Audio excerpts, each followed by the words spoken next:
छत्तीसगढ़ सहायक शिक्षक व समग्र शिक्षक फेडरेशन ब्लॉक इकाई विकासखंड पुसौर के तहत में छत्तीसगढ़ सरकार द्वारा प्रथम सेवा गणना करवाए के बाद घलव वेतन विसंगति ले सहायक शिक्षक के मांग ला चुनाव घोषणा के बाद घलव थोकन अमल नहीं करत हे। शिक्षक संघ के द्वारा में चौथा चरण के आंदोलन राज्य सरकार बर चरणबद्ध है, जेकर मनसा वेतन विसंगति ला दूर करवाना है।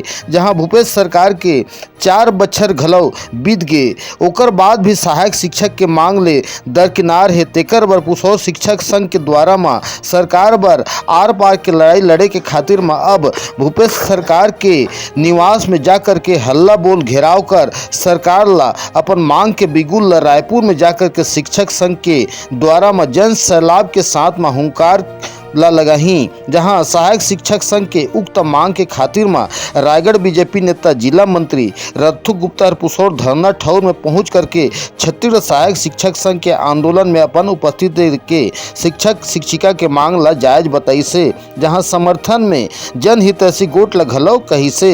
जहां बीजेपी मंत्री रथु गुप्ता उक्त धरना प्रदर्शन में शामिल होकर के शिक्षक संघ के खातिर में अपन समर्थन और मंजूरी ला घलव दिसावे। तैयारी में रायपुर जाएगी।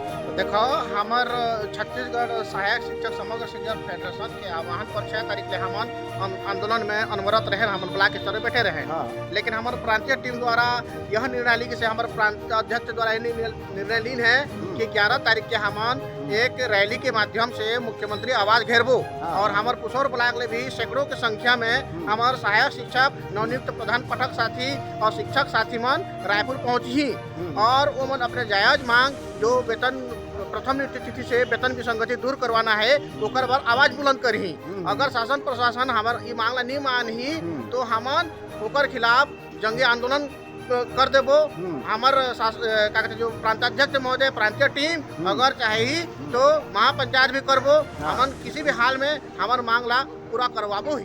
छत्तीसगढ़ सहायक शिक्षक संघ के धरना प्रदर्शन में आज पहुंचे हैं और निश्चित रूप से बड़ा दुख की बात है छत्तीसगढ़ के लिए कि शिक्षकों के जो स्थान है वो विद्यालय का मंदिर है। लेकिन आज बड़ा दुख के साथ कहना पड़ रहा है कि शिक्षकों को रोड में ले आए हैं भूपेश बघेल जी। हम तो इनका पुरजोर समर्थन करते हैं और भूपेश बघेल जी और छत्तीसगढ़ सरकार और उनके मंत्रियों का एवं उनके विधायकों का हम पुरजोर विरोध करते हैं। क्योंकि इतने स्पष्ट बहुमत और इतने विधायकों के साथ में घोषणा पत्र ला करके ये जीते हुए हैं, तो इनके जो मांगों को सर्वप्रथम इनको पूरा करना चाहिए था।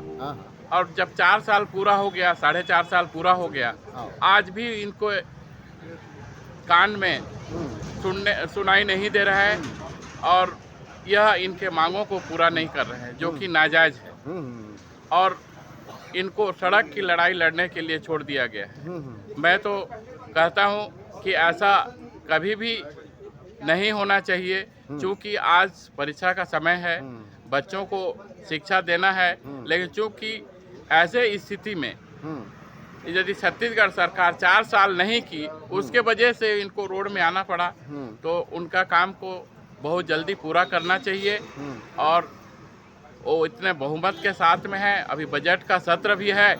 यदि उनकी मानसिकता अच्छी होगी तो बजट सत्र में वो बजट सैंक्शन करके इनके मांग को तुरंत पूरा करें, अन्यथा हम लोग इनके साथ में हमेशा रहेंगे और पूरे समाज के लोग इनके साथ में खड़े रहेंगे। इसी आशा के साथ मैं आपको मीडिया के माध्यम से इसको पहुंचाने के लिए मैं आपको प्रेरित करता हूं और आपने हमारा बाइट लिया, इसके लिए धन्यवाद प्रेषित करता हूं। धन्यवाद।